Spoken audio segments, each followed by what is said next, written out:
আমরা সেটা ঠিক একটা ডিসাইসিভ কোনো জায়গায় আসতে পারিনি।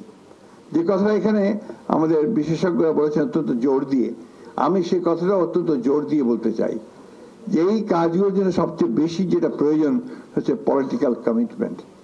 রাজনৈতিক কমিটমেন্টই হচ্ছে সবচেয়ে বড় প্রয়োজন, সেটাই দরকার। এবং সেটা তখনই তৈরি হবে যখন সেটা জনগণের মধ্য থেকে উঠে আসবে এই দাবিটা, এটাও কিন্তু অত্যন্ত জরুরি। তাই আমি খৈয়ামকে বলছিলাম যে এর পরে উচিত হবে তার গোটা অঞ্চলটা এই বিষয়টা নিয়ে জনগণের মধ্যে একটা জাগরণ সৃষ্টি করা, যেটা আমাদের মৌলানা আব্দুল হামিদ খান ভাসানী করতে সক্ষম হয়েছিলেন।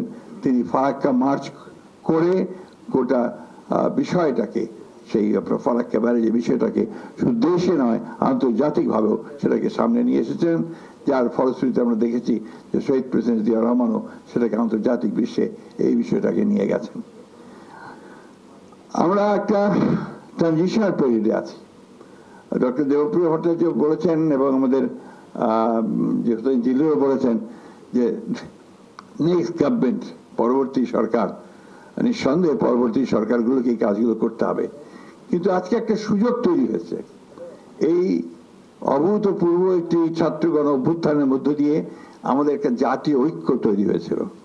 সেই জাতীয় ঐক্যকে সামনে নিয়ে আমরা যদি সবাই আমাদের মূল বিষয়গুলোকে সামনে আনতে পারি, সেই বিষয়গুলো যদি কাজ করে চিন্তা ঐক্যর মধ্যে যদি থাকে, তা নিঃসন্দেহে আমরা সফল হব।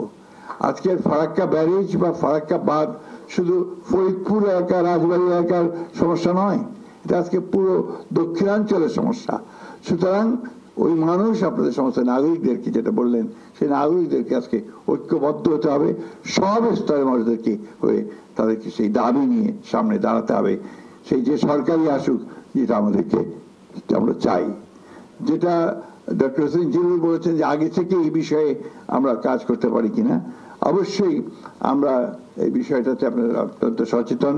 আপনারা জানেন যে আমাদের দলের বর্তমান চেয়ারপারসন দেশনেত্রী বেগম খালেদা জিয়া, তিনি অনেক আগে দ্বিতীয় সেতুর কথা কমিট করেছেন, তার কমিটমেন্ট আছে।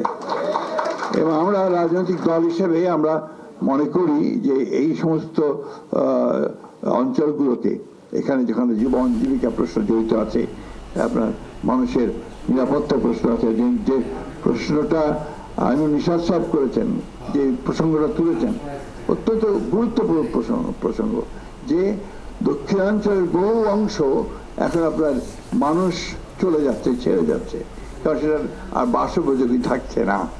এটা অত্যন্ত একটা ইম্পর্টেন্ট একটা ইস্যু। আমার মনে হয় পরবর্তী সরকারগুলো শুধু নয়, জনগণেরও এই বিষয়ে অত্যন্ত সজাগ থাকা উচিত।